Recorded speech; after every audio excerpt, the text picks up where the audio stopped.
بسم اللہ الرحمن الرحیم۔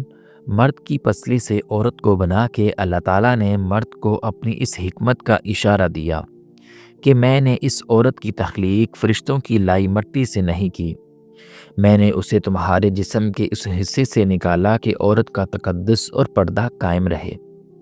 فرشتوں کو بھی خبر نہ ہونے پائی کہ زمین کی لائی ہوئی کس مٹی سے عورت کی تخلیق ہوئی۔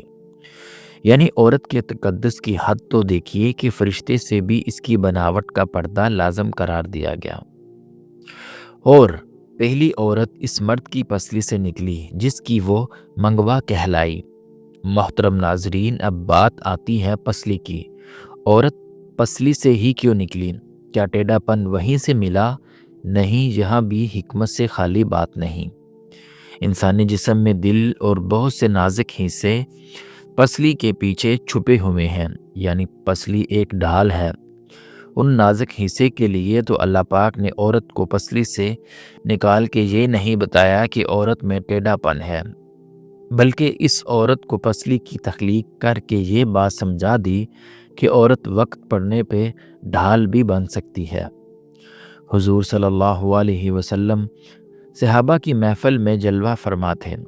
ایک شخص حاضر ہوا اور عرض کرنے لگا، یا رسول اللہ صلی اللہ علیہ وسلم، کوئی ایسا مومن بھی ہے جو جہنم میں رہے گا؟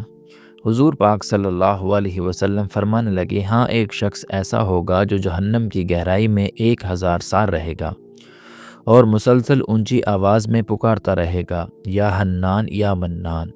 ایک دن اس قدر اونچی آواز بلند سے یا حنان یا منان کہے گا کہ حضرت جبرائیل علیہ السلام جہنم کے قریب سے گزرتے ہوئے اسے سن لیں گے۔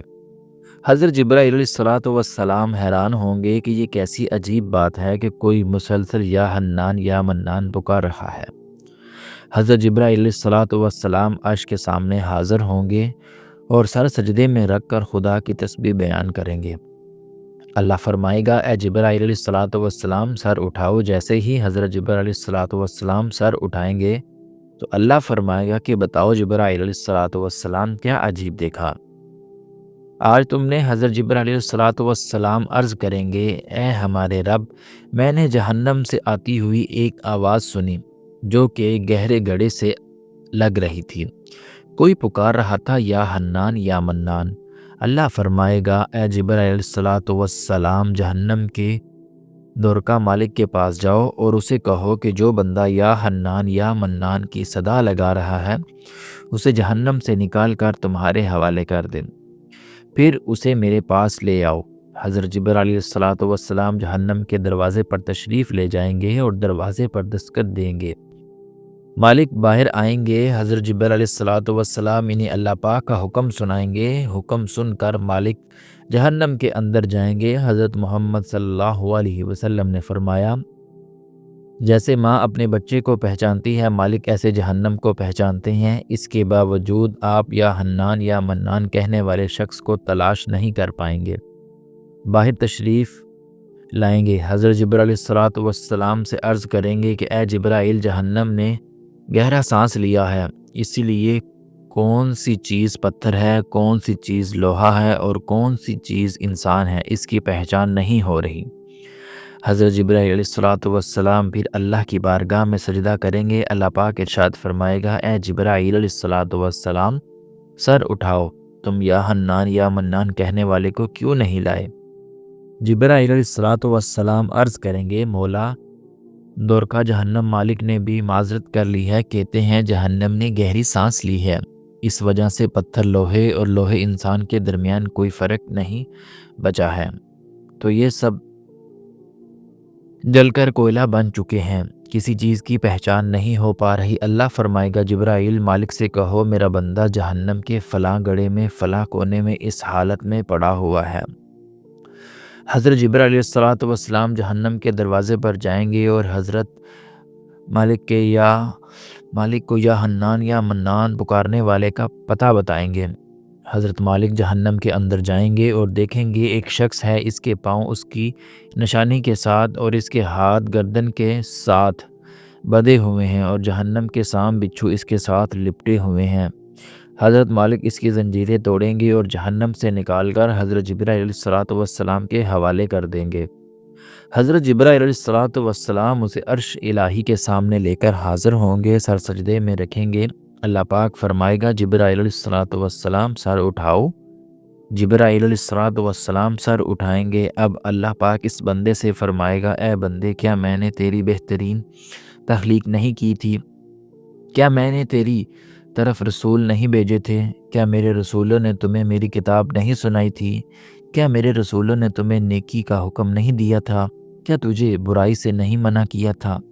وہ بندہ ساری باتوں کو مانے گا، اقرار کرے گا، یا اللہ تو نے میری بہت اعلیٰ تخلیق فرمائی، تیرے رسول بھی تشریف لائے اور انہوں نے تیرے احکام بھی سنائے۔ اللہ پاک فرمائے گا فلاں فلاں گناہ کیوں کیا؟ وہ عرض کرے گا، یا اللہ میں نے اپنی جان پر ظلم کیا جس کی سزا مجھے جہنم میں ڈال دیا گیا۔ اے اللہ، اس کے باوجود میری امید نہیں ٹوٹی، مجھے تیری رحمت سے امید تھی، میں یا حنان یا منان پکارتا رہا۔ مولا تو نے مجھے اپنے فضل سے جہنم سے نکالا ہے، یا اللہ مجھ پر رحم فرما۔ اللہ فرمائے گا، اے فرشتوں گواہ ہو جاؤ، میں نے اس پر رحم کیا اور اسے معاف کر دیا۔ سبحان اللہ۔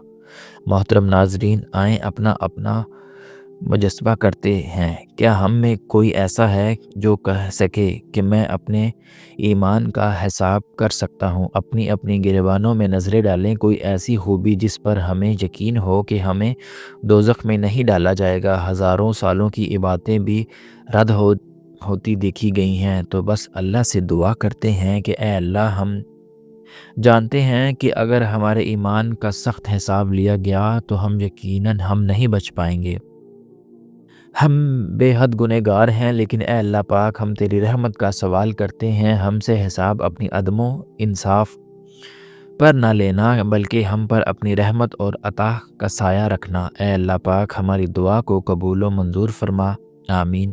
قیامت کے دن جب لوگوں کے ایمان کا حساب کتاب ہو رہا ہوگا، پر کچھ لوگ ایسے ہوں گے جن کو اللہ تعالیٰ بغیر حساب کے جہنم میں بھیج دے گا۔ صحابہ کرام نے عرض کی، رسول اللہ صلی اللہ علیہ وسلم، وہ کون سے لوگ ہوں گے؟ نبی کریم صلی اللہ علیہ وسلم نے فرمایا، ظالم حکمران اور تاجر جو جھوٹ بولتا ہو، وہ بوڑھا شخص جو زنا کرتا ہو۔ نبی کریم صلی اللہ علیہ وسلم نے فرمایا، جس شخص میں یہ تین آتیں پائی جائیں وہ جاہل ہے، جو سننے سے پہلے ہی جواب دینا شروع کر دیتا ہے، بات کو سمجھنے سے پہلے ہی جگنا شروع کر دیتا ہے، علم نہ رکھنے کے باوجود فیصلے شروع کر دیتا ہے۔